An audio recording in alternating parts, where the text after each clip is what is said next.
Happy Easter, dear brothers and sisters, and welcome to Men of Light. Today we celebrate the 4th Sunday of Easter. Ito rin po yung ating Good Shepherd Sunday. Our Gospel is taken from John chapter 10, 1 to 10. And this is where Jesus reveals Himself as the true shepherd, the one who knows His sheep, calls them by name, and leads them and protects them, and gives them life. For a change, ang pag-uusapan po natin, hindi yung gospel lang, pero magfo-focus po tayo dun sa responsorial psalm taken from Psalm 23. And that will be our reflection point ng ating kwentuhan. Tama-tama po kasi ang Psalm 23 starts with, "The Lord is my shepherd. There is nothing I shall want." So for this episode, we will allow Jesus, the Good Shepherd, to lead us. And for the title of this episode, brothers and sisters, we chose this beautiful Filipino word, magpahinga. Magpahinga. Now, in the ordinary sense, magpahinga simply means to rest. Kaya nga sinasabi natin, magpahinga ka muna, umupo ka muna, huminto ka sandali sa ginagawa mo, break muna. But for this Sunday's kwentuhan, we want to look at the word magpahinga from a different angle. Sa Filipino po, pag sinabi nating magpa, we are allowing someone to be done or letting someone to do something for us. I'll give you examples. Magpakain, when we feed someone. Magpatulog ng sanggol para sa ating mga magulang, no? And when that means we put a baby to sleep.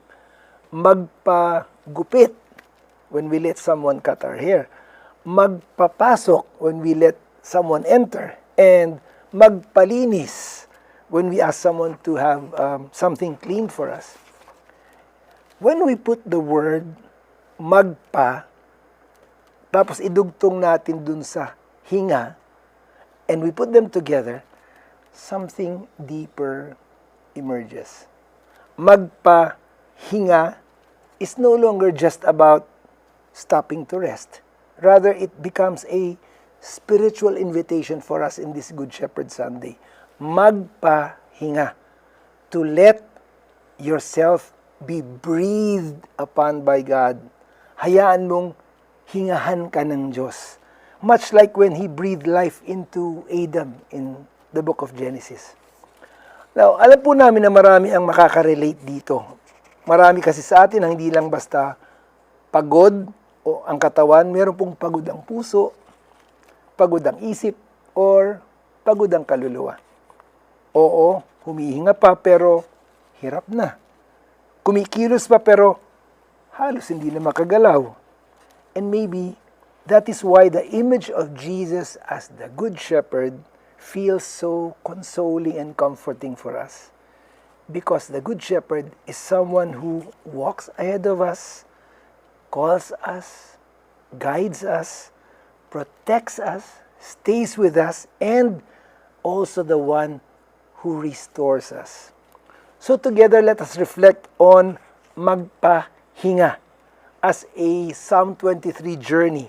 At 3 points po ang pag-uusapan natin dito. Yung part 1 namin, magpahinga to get your second wind. Yung pagod na pagod ka na, eto, hihingahan ka ng Diyos para makabawi ka. Part 2, magpahinga to breathe in the dark. Kasi dito naman sa part 2 namin, part kasi ang Psalm 23 ang sinasabi niya, even if I walk through the dark valley, I fear no evil, for you are at my side. So may dark valleys pa rin. So kailangan natin magpahinga when we are in the midst of that dark valley. And part 3, magpahinga to inhale God's abundance. Kasi po sa Psalm 23 meron ding, you prepare a table before me in the sight of my foes. You anoint my head with oil. My cup overflows. Hindi lang yon, may kadugto pa. Only goodness and kindness shall follow me all the days of my life.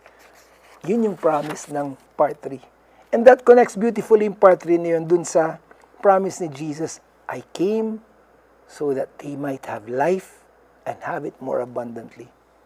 So, that is our journey for this Good Shepherd Sunday. Together, let the Good Shepherd lead us. Let us allow Him to stay with us. Let the Good Shepherd fill us again. Magpahinga tayo sa ating mabuting pastol. Let us now listen to the Gospel for Good Shepherd Sunday from John chapter 10, verses 1 to 10.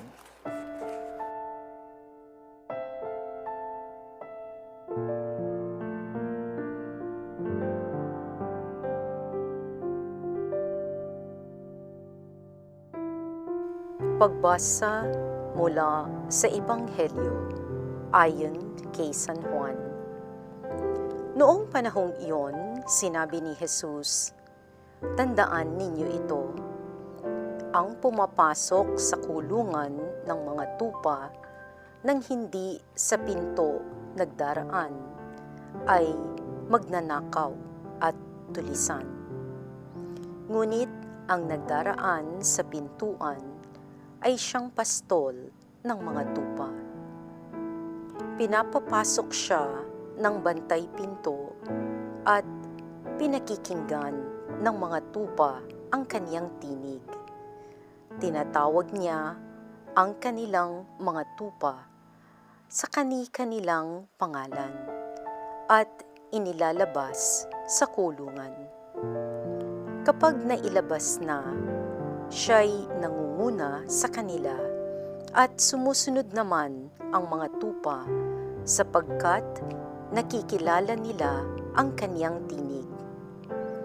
Hindi sila sumusunod sa iba, bagkus pangay patakbong lumalayo sapagkat hindi nila nakikilala ang kaniyang tinig.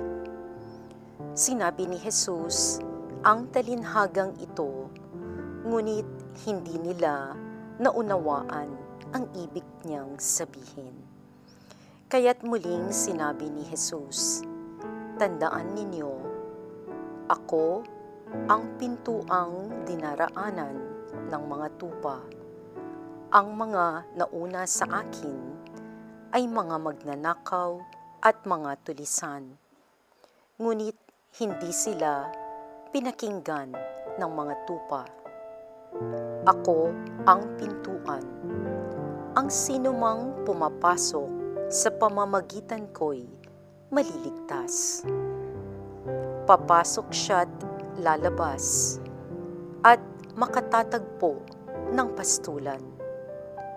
Kaya lamang pupunta rito ang magnanakaw ay upang magnakaw, pumatay at magwasak. Naparito ako upang ang mga tupay magkaroon ng buhay. Isang buhay na ganap at kasiya-siya. Ang mabuting balita ng Panginoon."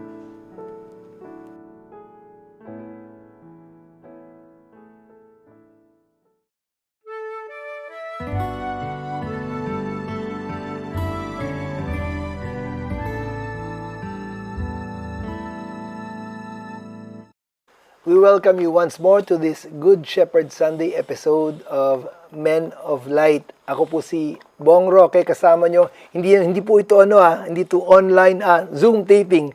Nandito po tayo sa set ng Men of Light and we welcome you all. Let's breathe in the breath of God. Jovay Rosario Mercado po, kumusta po kayo? Si Father Edwin Belay po mula sa Diocese ng Cabanatuan. Yan. Ang saya nang nandito tayo, no? Kanina bago po mag-start yung taping, sabi ko, parang nakakaamoy ako ng bulaklak na mabango, na hindi ko nagagawa kapag naka-Zoom taping tayo kasi lang yung background. Anyway, nandito na po tayo sa part 1 ng ating discussion, magpahinga, or getting your second wind. Kanina po sa introduction, brothers and sisters, na-mention namin yung magpahinga. I pause a bit there kasi hindi yung magpahinga na parang to get to rest, but magpahinga to allow God to breathe into us. And this breathing of God unto us mirrors the moment in Genesis when God breathed life into Adam, or when Jesus breathed on the apostles to give them the Holy Spirit in the Acts of the Apostles.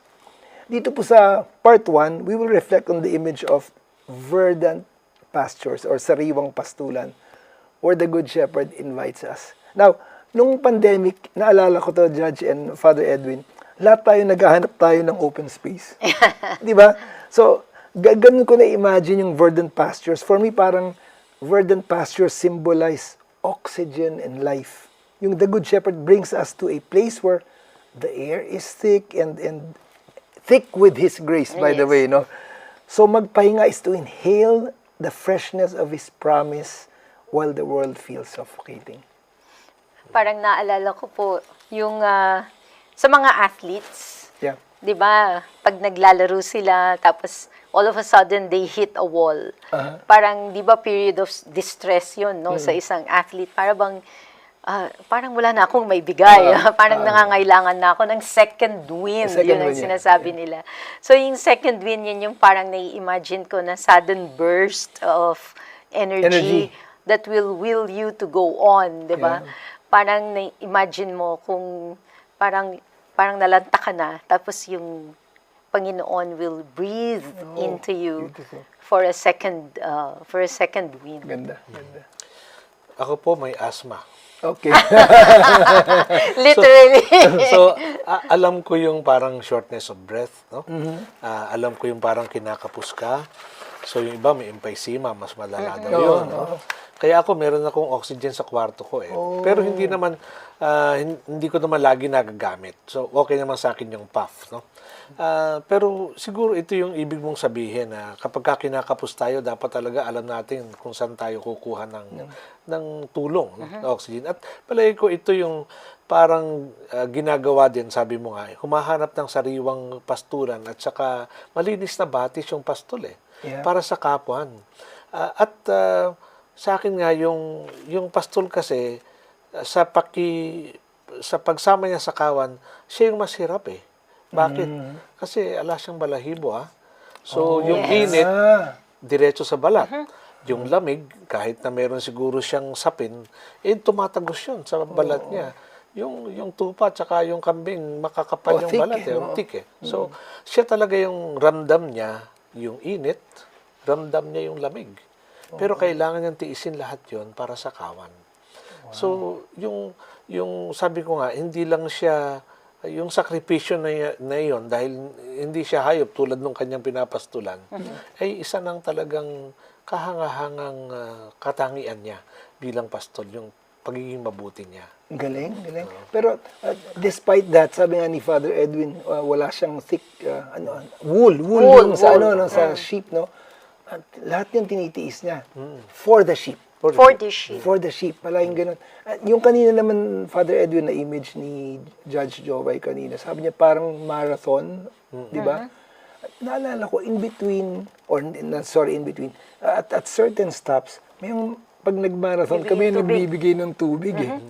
Di ba?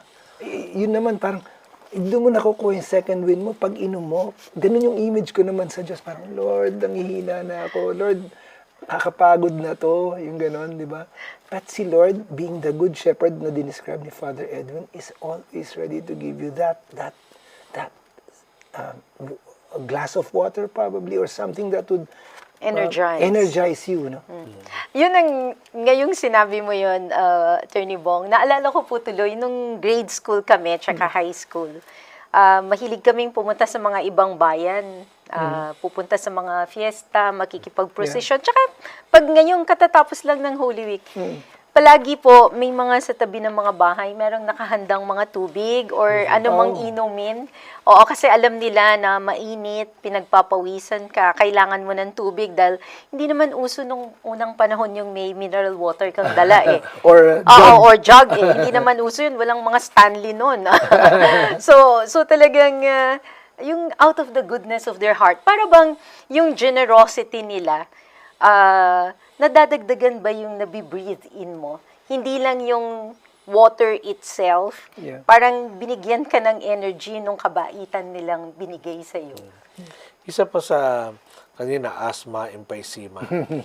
Yung isa pang naisip ko rito na human experience ay yung resuscitation. Oh, no? yeah. Kasi 'di ba, yung you breathe on the kung sino man 'yun, hinimatay, Yeah. nalunod o ano, Yeah. para dugtungan yung hininga niya, no? Ganda.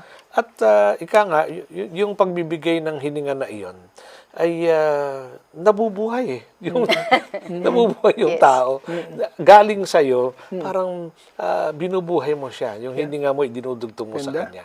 At palagay ko bukasyon din yun na tayong lahat ay makapagdugtong ng hininga dun sa mga kinakapos nito, no? Sa mga nawawalan nito, no? Dahil binigyan tayo ng hininga and we can also give it to others. Ang ganda nung sinabi ni Father Edwin na yun, na kasi parang naging extension ka ng Good Shepherd. Hindi lang, kanina kasing image ko, parang the Lord being our Good Shepherd and breathing life into us. Pero sa shinare ni Father Edwin na yun, parang we become extensions of the Good Shepherd. Yes. Ang tawag ko nga doon, Father Edwin and Judge Jovay, nalaman ko sa, ang word na to doon sa aming community, sabi niya, you are under shepherds. Kasi because parang understudy. Yeah. Kasi there's only one good shepherd We cannot be the good shepherd, but we are the good shepherds under shepherd. Under shepherd. Ang ganda nung sinabi ni Father Edwin. Naging extension tayo, nagbibigay buhay. Naisip ko din kung minsan, pag nagsusulat ka ng desisyon, like ako dati, Oh, yeah. or ikaw, pag gumagawa ka ng pleading, kayo po, pag sermon or any reflection, sa atin din, Yeah. minsan may writer's block ka. No? Parang, kasi you're hitting a wall. No? Parang pag na-hit mo yun, sandali, kailangan ko yata ng sudden burst of energy. So yung sinasabi mo, idudugtong ko siya dun sa verdant pastures. Labas ka, huminga ka. Beautiful. Makakita ka ng greenery, no? Just take a break, then come back refreshed. Then you'll start May writing isip ka na again. naman, ano? Start writing again, and it will flow. It will flow and napakaganda. Kaya yung stop mo ay sleep. Minsan kasi sleep eh. Stop mo, sleep. Tapos, pag you wake up, energized. You get your second wind. Kaya sabi ko kanina, bago tayo pumasok, kasi po double taping po kami ngayon. No?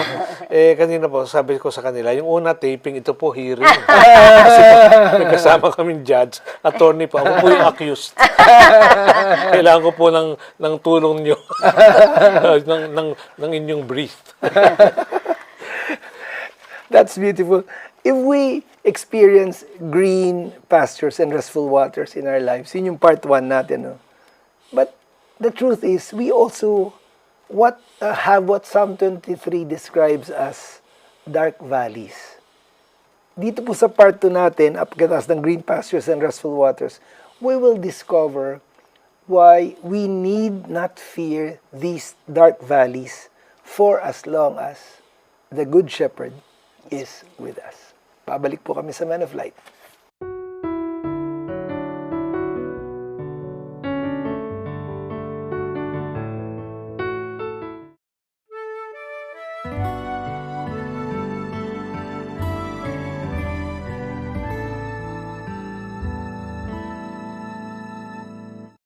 Nagbabalik po kami sa Men of Light for this Good Shepherd Sunday episode. Kasama pa rin po natin si Judge Jovay Rosario Mercado at si Father Edwin Bilay, ang the only non-lawyer in our group today. Sabi nga niya, akusado siya, pero actually hindi po. Siya po yung Good Shepherd. Nandito na po tayo sa part 2. Tayo ang pinapastulan. Tayong pinapastulan ni Father Edwin. Sa part 2, nandito po, ang title po natin, or rather, subtitle natin ay Magpahinga to Breathe in the Dark. Now, we have heard it time and again, ang adage na to, sabi niya, life is not a bed of roses.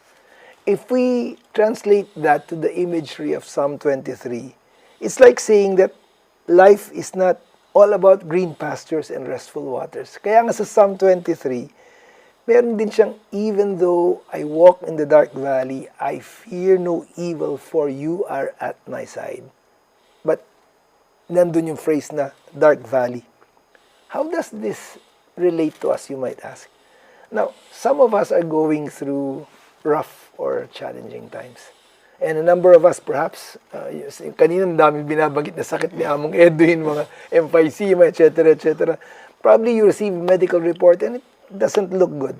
Now, this can be our life's dark valleys. And that's also when we feel a certain, if I use the term used by Among Edwin, parang nawawalan, naubusan ng hininga, shortness of breath or tightness of the chest.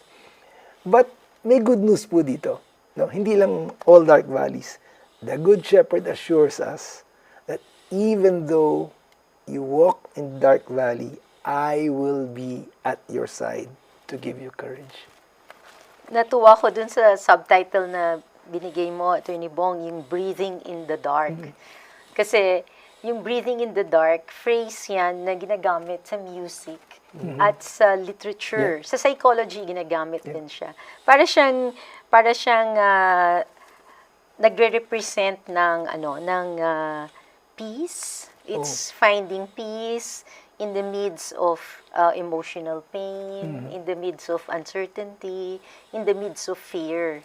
So, yung si Jesus as Good Shepherd, kahit nasa dark valley tayo, inaakay niya tayo, palakad. Kasi, napansin ninyo, pag madilim, di ba, heightened yung senses mo. Okay, yeah. Yung breathing mo, parang nagiging importante siya. Parang significant siya. Kasi limited yung ibang senses eh.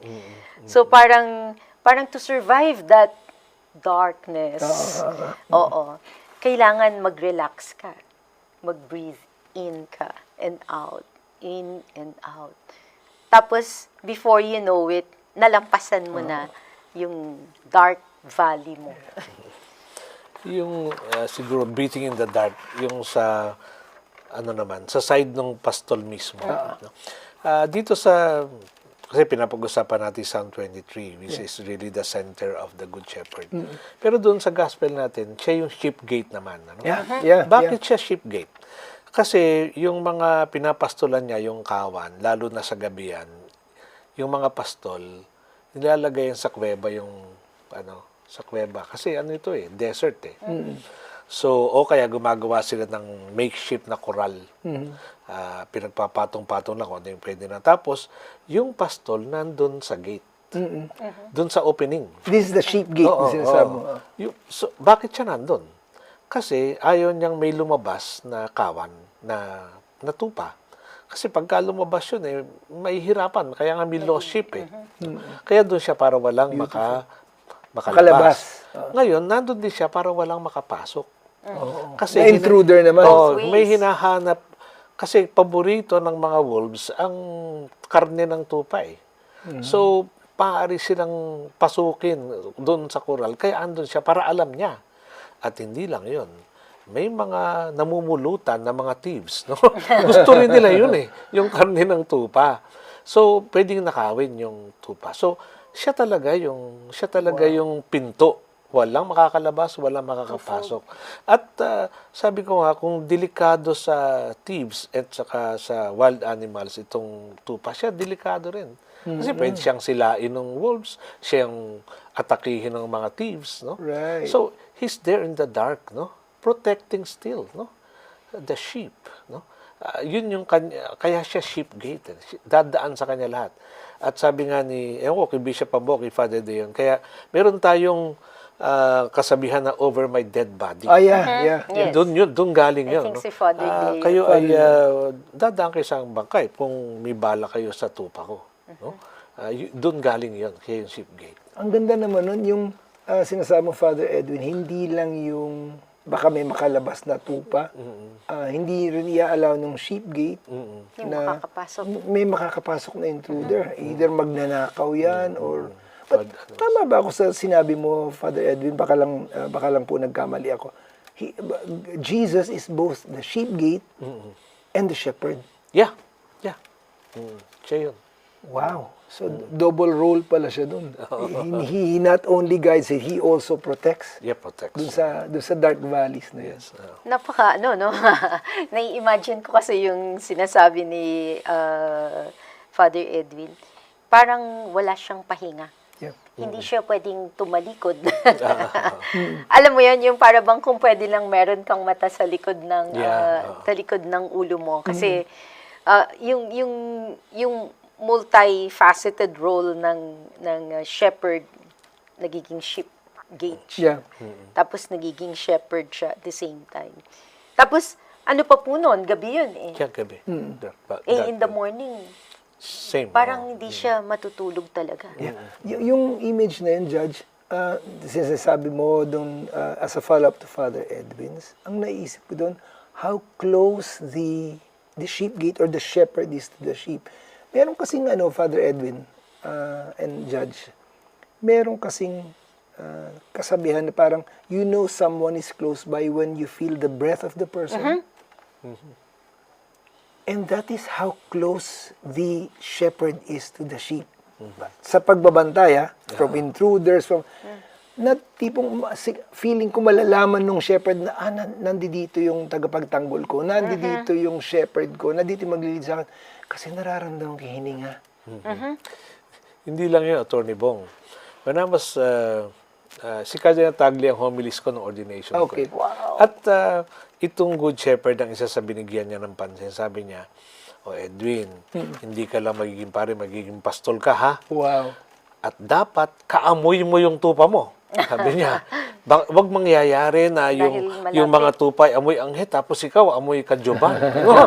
Amoy ka pabango, no? Kasi nga yung closeness, ano? At sabi niya, yun nga, yung sabi ko kanina, mas mararamdaman mo yung tupa kasi ala kang balahibo eh. Yung nararamdaman niya double. Kung ano yung dinadanas niyang init sa disyerto o lamig sa snow, mas ramdam mo yun. Dapat as a shepherd. Literally breathing. So yun ang talagang yung Judge, you will say? Literally breathing the same air. yeah. And smelling like them. Smelling Yeah, like them. Dapat kaamoy mo yung tupa mo. Sabi niya. Was that Pope Francis who said we must smell like the sheep? Si Kardinal Tagle ng ordination ko, inulit ni Pope Francis doon sa na hindi lang daw tayo commerce of sheep, Yes. kundi tayo ay dapat ay identify. Beautiful, beautiful. Now, the Good Shepherd, brothers and sisters, doesn't always explain why there is a dark valley. But he offers, ito yung beauty, bakit ba may dark valley? But he offers to be by our side always. Alam niyo po dito sa part 3, pag-usapan naman natin yung how the Good Shepherd lets our cup overflow and how His goodness and kindness, I would use this word, Judge and Father Edwin, chase after us. Chase after us. Kasi sinasabi po ng last part ng Psalm 23, only goodness and kindness follow me. But we will use this word, His goodness and kindness will chase after us. Sa part 3 po, pag-uusapan po natin yan.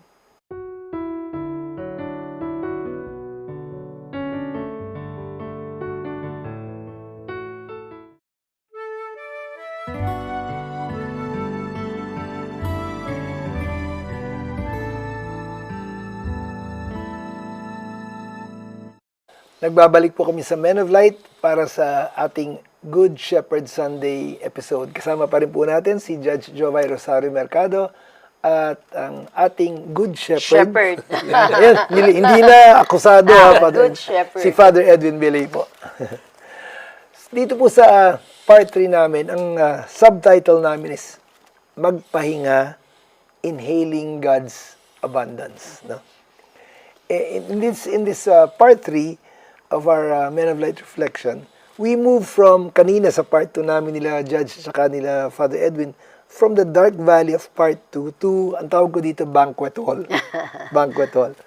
Kasi it's the last part po ng Psalm 23. The psalmist declares, and I quote this, He anoints my head with oil, my cup overflows. Tapos hindi lang yun.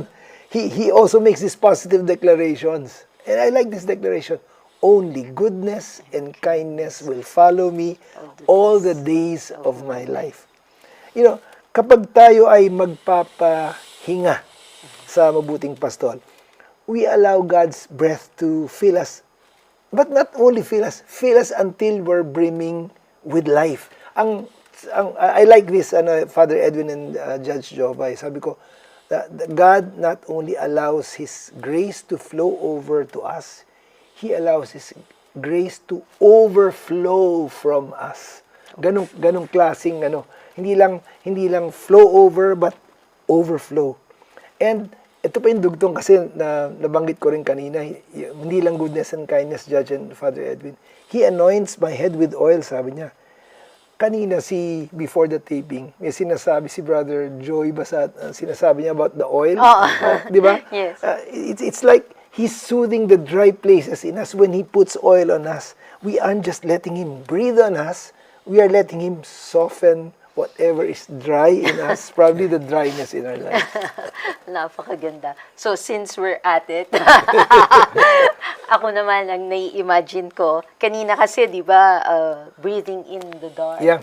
So, ngayon ang sa akin, breathing in the light and expelling or exhaling the dark. So, Beautiful. parang, ngayon, kanina, breathing in the dark, ngayon, papasukin natin Ganda. yung Panginoon sa buhay natin. Kasi inakay na niya tayo, verdant pastures, inakay niya tayo sa dark valley. valleys. So, breathe in. Let Him, let's be immersed in Him, immersed in His love, and walk with Him na ngayon. Wala nang resistance. Bago ko lang bigay kay Father Edwin, Judge, ang gusto ko lang kasi sinabi ni Judge Jobay, may sinabi siyang hindi lang inhaling, but exhaling. I heard someone, Judge, say this, if you want God to fill you, there must be a certain emptiness already. So, yung may space dapat na pupunuin ang Panginoon. And I think that happens when you exhale what you need to exhale, give up what you need to give up, so that God can fill in that space, that void. Father Edwin. Yung dito yung binabanggit mo na anointing head with oil. Yeah. Kasi yung anointed one, no? Yung kings, prophets, priests, at hanggang ngayon, yung pagka-ordination, yung krisma, ibinibigay yun sa pari, ina-anoint siya sa obispo, ganun din. No? Yung nagpapabanal, at doon ang gagaling talaga yung parang hindi maubos at hindi matapos na biyaya. No? Kasi anointed. No? At bilang pari, ramdam ko yun, para bang kuminsan, parang zero yung preparation mo sa homily. Ano ba yung sasabihin ko? Ano ba? Tapos pag-aandong ka na, hindi mo alam kung saan nang gagaling yung inspiration. At ang ganda. parang, sabi ko nga, kung kailan hindi ako nag-prepare, tsaka nagsabi yung tao na, ang ganda nung homily. Sabi ko, sa Diyos talaga ito, hindi akin to. No? Pero, Palabiro siya. Palabiro. Tapos itong, kung babalikan ko, pagka-anointed ka na kasi, hindi naman ibig sabihin, ala ng problema. At nung binabalikan ko itong Psalm 23, ang sinasabi na, the Lord is my shepherd, there is nothing I shall want. Binaliktad ko to Sabi ko, paano yan kako? Ang dami ko pang wants. Maybe the Lord is not my shepherd. Kasi ang dami ko pang kailangan. Ang dami ko pang gusto. Sabi ko, parang hindi nababawasan. Nadadagdagan pa yata. Kaya, Lord, sorry po. Mukhang hindi pa kita shepherd. Sino kaya shepherd ko? Tulungan mo ako. Kaya kung isa yun ang prayer ko Yun namang wants ninyo para sa Kanya. Ay, Ganun pa rin, there's nothing I shall want pa rin. yung mga ganun, Judge, parang naalala ko yung legal logic natin kasi binabalik there's Lord's my shepherd, there's nothing I shall want. Kung may want pa ako, hindi pa the Lord is not my shepherd. Hindi naman. Lalo na kung simple yun. lalo na kung si Lord naman talaga hinahanap and we seek to please Him. Yes. You were about to say something. Oo, naisip ko kasi, tinatanong ko kanina kay Father Edwin kung tama ba ako na iniisip ko yung, di ba, the Lord is, my cup overflows. Parang yung buhay mo, yun yung cup mo. So, if you let in God, breathe Him in, and your cup will overflow, yung sinasabi mo kanina, from you to others. Yes. Oo. So, parang bang may flow siya. Para rin siyang umagos sa ilog, no? Oo. Tapos, hindi mo pwedeng ihiwalay yung cup dun sa hand na nagpo-pour, who is the Lord. Kaya mag-overflow ka lang kung If you nandun let yung the hand. Lord. That's Tama, really ganda. Father Edwin, baka meron kang, bago tayo Siguro sa akin yung tuluyan nga na yun eh. Dapat hindi mo hahayaang tumigil sa iyo yung biyaya eh. Dapat yun eh, ang tawag natin, maligwakan din Wow, yung I iba. like that term. Ibig sabihin ay, To overflow ba yun? wag mong solohin yung biyaya. No? Yung paborito na, you are a blessing, be a blessing. Palagi ko doon talaga galing yun eh, na yung anointing niya with oil, yung cup mo overflowing, yun yung same blessing na dapat dumaloy mula sa iyo. No? Wag mong ipagkait sa iba. Ganda. Yung part na yun na sinabi ni Father Edwin, I think I would like to end this part 3 with that. Yung wag mong hayaan na sa'yo lang dumaloy. As I was saying it a while ago, you do not only let the grace flow over to you, but you let the grace overflow. Sabi nga ni Judge kanina, palabas, papunta sa iba. And when we do that, I think this is where the end of Psalm 23 comes in, yung only goodness and kindness will follow. In Hebrew daw, Father Edwin and Judge, yung will follow, actually it's more appropriately translated as to chase.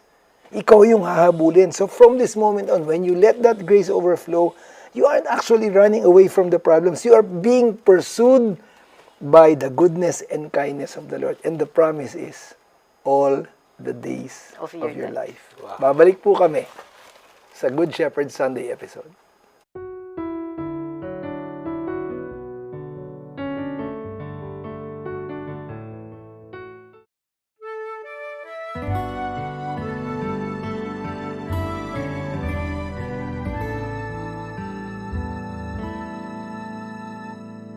Dito po sa last part ng ating episode for Good Shepherd Sunday, babasahin po namin ang inyong mga comments and reflections sa ating YouTube and Facebook accounts ng Men of Light. Tapos babasahin din po ni Judge Jovay yung, babatiin pala ang ating mga birthday celebrators. And then I will give the summary and short assignment. And after that, pangungunahan po tayo ng closing prayer ni Father Edwin Belay. Judge? Maraming salamat, Attorney Bong. Nagpapasalamat po kami sa ating mga regulars sa Facebook at sa YouTube. No? Si Leticia Balitaan, sabi po niya, through sharing our life experiences with others, our Lord changes our lives for the best. Si Elizabeth Kuraming, sabi po niya, recognizing Christ in our needs helps us to act according to His will. True light solely comes from above. Amen. Jesus who is risen from the dead. Tapos sa YouTube naman po, nagpapasalamat po kami sa ating mga regulars din. Sina Mary Yambao, Emily Mahia, at si Josefina Locsin. Happy Easter po sa inyong lahat. Tapos, ang birthday celebrator po natin sa Pampanga Clergy, April 26, si Father Joel Jomarsus Gatus. Father Joel. Happy birthday Father po sa Joel. inyo. Sa birthday celebrators naman po natin, April 29, si Hans Benitez. At sa May 1... Drum roll. Drum roll. Taran! Happy wedding anniversary po sa aking mga magulang. Yay! Si Ramon at Leonora Yay! Rosario.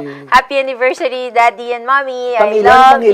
Pangilan? Pakisabi? 66 Wow! years. Kasing edad ko.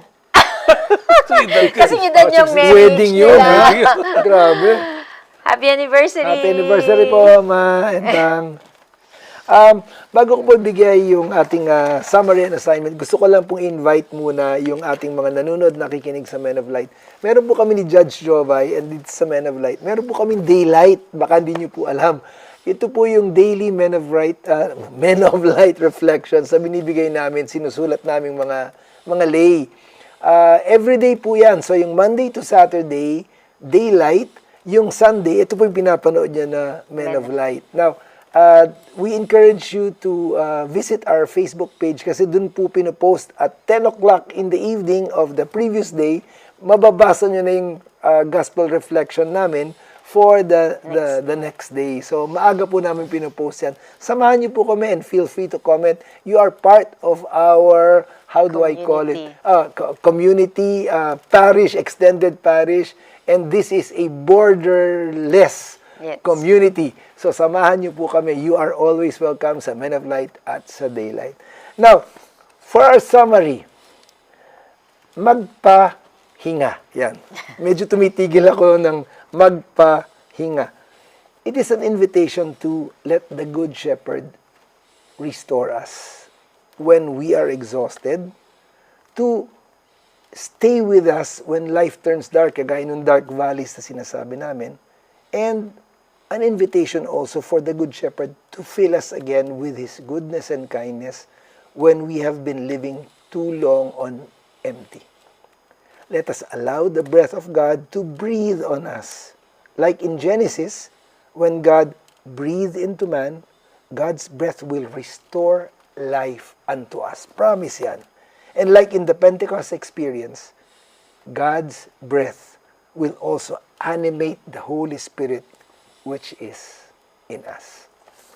For our assignment, brothers and sisters, choose one burden that you are carrying right now. Something that is weighing heavily on your heart. Bring it honestly to the Lord. No pretension. Sabi mo lang, Lord, samahan po ninyo ako sa pinagdadaanan ko. Huwag po ninyo akong iiwan. But do not rush away by saying it, ha? Stay there. Pag sinabi niyo, Lord, samahan po ninyo ako sa pinagdadaanan ko, just stay there for a moment. Take a deep breath, sabi nga ni Judge Jovay kanina, exhale, but inhale the Spirit of the Good Shepherd.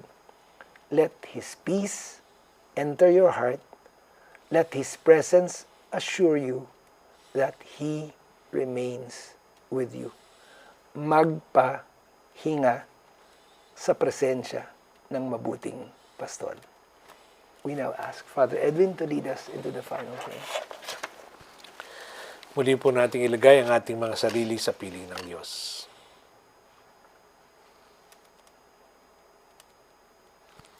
Sa ngalan ng Ama, at ng Anak, at ng Espiritu Santo. Amen. Amen. Malinaw na batis at sariwang pastulan. Lord, aming mabuting pastol, Ikaw ang pinto ng aking buhay, ang bantay ng aking puso, ang tagapangalaga ng aking kaluluwa. Ikaw ang pastol na handang manatili sa pintuan, upang walang makapasok na kasamaan, upang walang makapanakit sa kawan. Bantay ka rin baka may makalabas sa kawan, at maligaw at mauwi pa sa kapahamakan. Sa ibabaw ng aking bangkay ang sigaw ng iyong pag-ibig. Isang pag-ibig na hindi lamang sa salita, kundi sa dugo at buhay na ibinuhos mo sa krus. Hirap ang pastol sa piling ng kawan. Walang depensa sa matinding init ng araw at malamig na panahon kapag gabi. Wala siyang balahibo na panangga tulad ng kawan. Diretso sa balat o damit ang paso ng araw o ang lamig ng niebe. Gayunpaman, ang mahalaga sa pastol ay ang sariwang pastulan at malinis na batis ng kanyang kawan. Kami ang mahalaga sa iyo, Lord. Kahit na sinasabi't dinarasal ko na ang Panginoon ang aking pastol, hindi ako mangangailangan ng anuman. Malayo pa po ito sa katotohanan.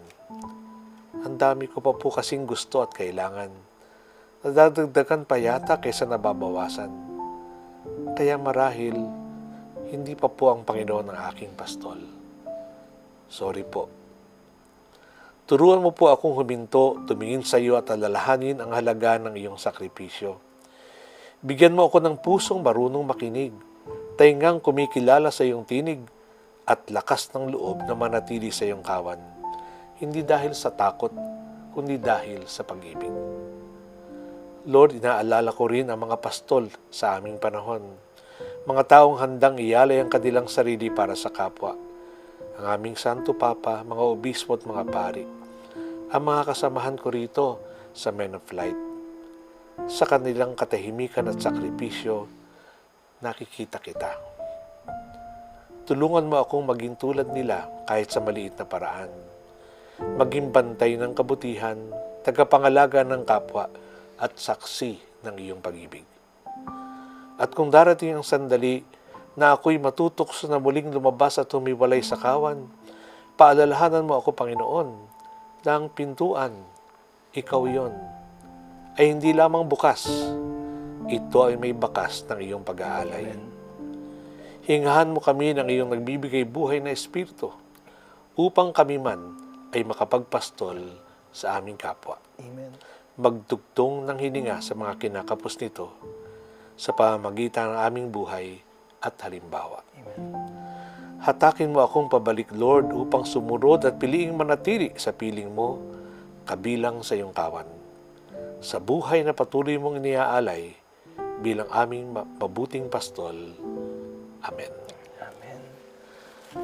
Sumainyo ang Panginoon At sumayin niyo rin. at pagpalain kayo ng makapangyarihang Diyos, Ama, Anak, at Espiritu Santo. Amen. Amen. Amen.